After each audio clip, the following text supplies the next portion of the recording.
You can begin to hear something. Someone's using the phone. As soon as I plug that in, we've got radiation coming from this.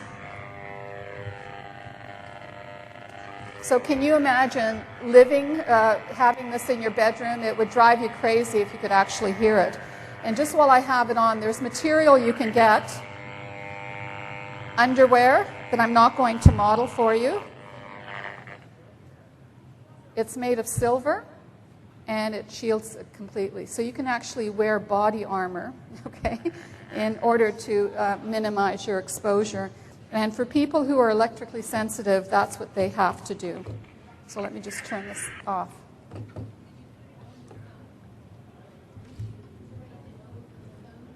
No, sorry. This is actually underwear. You probably can't tell, but this is underwear. So you would put this on. If you do, it won't work, right? Because it has to get the radiation. You can have tops, you can have bottoms, and it's quite sexy, I think. It's you can also buy material that does the same thing and put it on your walls or on your curtains, windows for curtains, and it does the same thing. This also has a silver fabric in it or fiber in it, and that will help shield you. We did a study with these cordless phones. We plugged them in, they radiate. We asked the question, does it affect the heart? And is Jeff Marangel in the audience? Jeff? No? He's my co-author, and he was supposed to be here, so he's in trouble. Okay. The frequency from this particular phone is 2.4 gigahertz. There are guidelines in the United States for 2.4 gigahertz. The guidelines are 1,000 microwatts per centimeter squared. What we exposed people to was 3 microwatts. We're well below the guidelines, 0.3% of the guidelines. We exposed people for a 3-minute period, and normally in the U.S. you expose people for a 30-minute, or you take their exposure over a 30-minute period, looking at average exposure. We had volunteers. I'm just going to show you results for Colorado. 25 volunteers. We put a phone 2 feet away from their head. We plugged it into a live outlet. That was the real exposure. We plugged it into a dead outlet. That was sham exposure. And we measured their heart rate. And the equipment we used measures every beat of the heart, and it shows us the time between beats. So if the time is long, it's higher, and if the time is short, it's lower. This is Dr. Jeff Marangel. He is the doctor who actually looked at all the results. He uses this particular technology with his patients very successfully, and we would send him something that looked like this. These are 3-minute time intervals, and the person was either exposed during one or more of these time intervals. He wouldn't know. This was the heartbeat for this particular subject, 58, 56, and 58 beats per minute. And this is when they were exposed to the DECT phone, and this is when they were exposed to the sham exposure. This person was non-reactive. Here we have another person, right? You don't need to be a cardiologist in order to interpret this. Okay, this person's lying down, resting. Some of the people actually fell asleep during our testing. It was so relaxing. This person had a 68 beat per minute. As soon as we turned on the cordless phone, it went up to 122 instantly. When we plugged in the sham, when we had the sham exposure, it dropped back down to 66. This is a definite reactor to this, and they're experiencing tachycardia. Most people have to do quite a bit of exercise to get their heartbeat up to 122 beats per minute. Here's another example with the exposure, and here we even measured the sympathetic and parasympathetic nervous system. The sympathetic upregulated, the parasympathetic downregulated. This person classified themselves as being moderately sensitive. We classified them as being very sensitive. We did 25 people, volunteers in Colorado. 40% of them had moderate to severe reactions to this radiation. And this has been published, so once again, if anyone wants copies of this. And I'm going to end on this one, I think. I also work with technologies of using electromagnetic energy that help heal the body, because there's a lot of research on that. I think it's very promising research.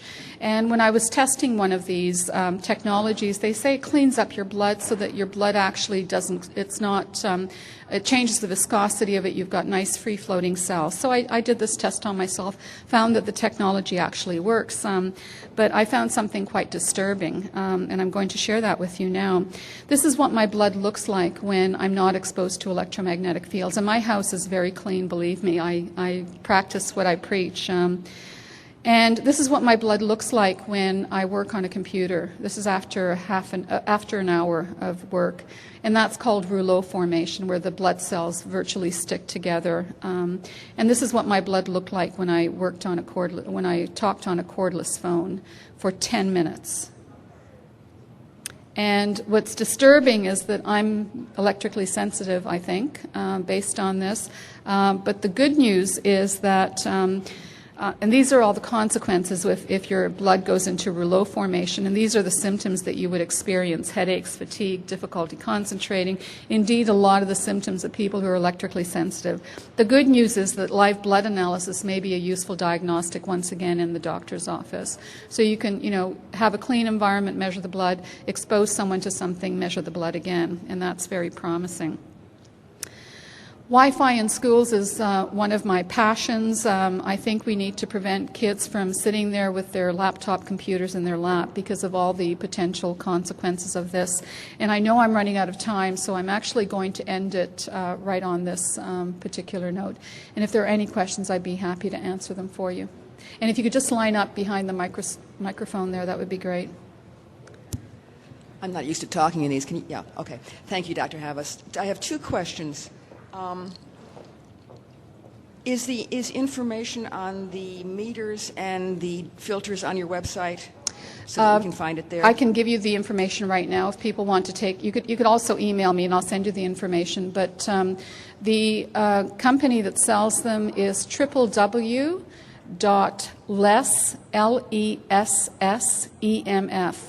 lessEMF.com. They sell meters, filters. They sell a lot of this material that you can also buy to shield yourself. So they're a very good source of information as well. Thank you. Can you comment on HARP? On HARP. I don't do research on HARP. It's something that obviously concerns me because of the high intensities of radiation that they have, but I don't know anything other than what I read on the internet. Hi. My daughter has 40 to 50% irregular I can't hear you, sorry. Sorry, my daughter has 40 to 50% irregular heartbeats. What should I do? Is that... Sorry. Is it the same advice as the patients that had the increased when does she have an irregular heart rate? Do you know? Is it... pretty much any time. Okay. Do you have fluorescent light bulbs in your home? And some. Okay. Wireless technology? Yeah. Okay. What I would recommend that you try with her is simply turn everything off that is like that as much as you possibly can. Try to minimize her exposure and just see what happens to her heart. See if it occurs. If it does occur, then she might be electrically sensitive and reacting to that. Thank you. Okay. Hi, and thank you so much. How near, you were talking about living near like high power lines, and I'm not sure if I missed it, but how near is near to be affected by it? Like, or how far should you, if you're looking to move or whatever, like how far should you be away? Okay, with the power lines, 100 meters should be more than enough. Okay. So that's about 300 feet, 100 yards, something like that. Okay, and then for cell phones, you just mentioned that website. Will they have something for iPhones that you can protect yourself from radiation with that too, or? Sorry, what was the question about iPhones? Or just all those smartphones, because my husband has one, and I want to find some kind of filter I can give him, but I don't know what out there is good. Will that be on this website you just mentioned? Okay, I don't know of any filters that work for these phones. I know you can stick things on phones and stick things on computers. Right. I've never tested them, so I tend not to respond to that. I use this, this thing. So this is how I use my cell phone. I only use it when I travel to reach people. Okay. Right now it's in airplane mode, and that's how I keep it most of the time. Okay. So this is about as best as you can do, and it gives you a private call rather than using it, and you're not holding it either. Right. So this is the best way to use your Okay. phone. Thanks. You're welcome. Hi, what can you say about Rife technology, which does have frequency as its basis to heal? I'm very excited about the research that's being done using frequencies to heal. One of the best accepted ones is diathermy for healing bone fractures. That's been in use since the 1970s. Very effective. Unfortunately, my understanding in North America is that it's not the first technology of choice. You try a lot of other things until you get to that, and I think we have to start changing the thinking on that. I think some of the people, however, who claim to have Rife technologies may not, and I think frequency can be used to heal or to harm, and you have to use it with a lot of respect. First, let me say thank you for being one of them and telling us. My name is Nathan Rausch. I live in Seattle, Washington. My name is Nathan Rausch. I live in Seattle, Washington. I have two questions for you.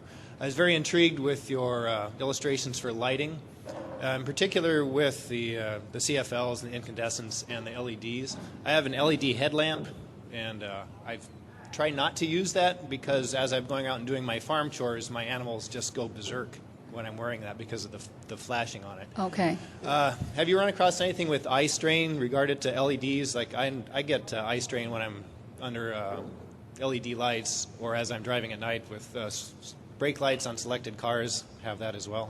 Is that anything you've run across yet? I haven't looked at that at all. I'm sorry. Okay. And my other question is, I've been a RF engineer in the cell phone industry for the last 12 years, and my awareness has come up to level, especially as I'm a father of 4, and my children have shown their symptoms of electrosensitivity went away when we removed the Wi-Fi router in the cordless phone. Who is out there that I can help? Because of my background, I have a master's degree in wireless communications, and I'm shifting my career path because this isn't where I want to be living. So. Well, one of the things, and I forgot to mention this at the beginning, but one of the things I'd love to do is get names of people who are in the medical profession, in the technology profession, who understand this and want to help. I get so many calls saying, can you help me? And I say, well, where do you live? And, and then I try to figure out the closest person I'm aware of who can actually help them. So if you contacted me and gave me your information and contact information, I'm actually going to put that on my website as a resource so that people can go there. And at least, they can talk to people who are aware of this, who won't think that they're crazy and losing their minds. So that would be great if you could do that. And that's true for anyone in the audience, if you would be willing to do that. I'd appreciate it. It's www.magdahavas.com. Yep. Thanks for a really great talk. I was very interested in what you presented with MS patients and with diabetic patients. About what, sorry? MS patients and yes. diabetic patients. I wonder if there's any data that you're aware of that there's any interface between vitamin D insufficiency or sufficiency and sensitivity to EMF? I don't know of any. We've actually tried to contact the MS Society, and I have colleagues who've contacted the Diabetes Association. They're not interested in this. They won't have anything whatsoever to do with this. They must think that, by the way, I don't get any commission on any of this. That's for my own credibility. But they think, people are in this just to make a lot of money, whereas most of the people who are selling these just want to help people get well.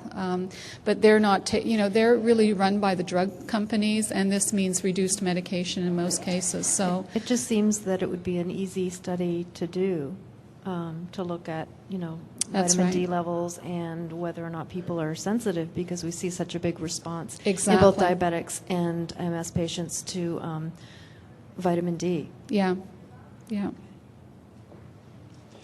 Hi, I recently had to go travel by air, and you had to stand through this thing and go like this. The X-ray machine, could you comment on that? And I recently read something about that you could ask to be opt-out. Say, I opt out. You don't want to do it. You don't want to go through that. You'll do some other kind of search, whatever. And I'd like to know if that works. Okay. Okay. Yes. Those machines actually use a very high frequency, and it's only supposed to penetrate about 1 millimeter into your body, and they claim that it's not harmful. However, 1 millimeter into your eyeball is not a good thing. So if you ever have to go through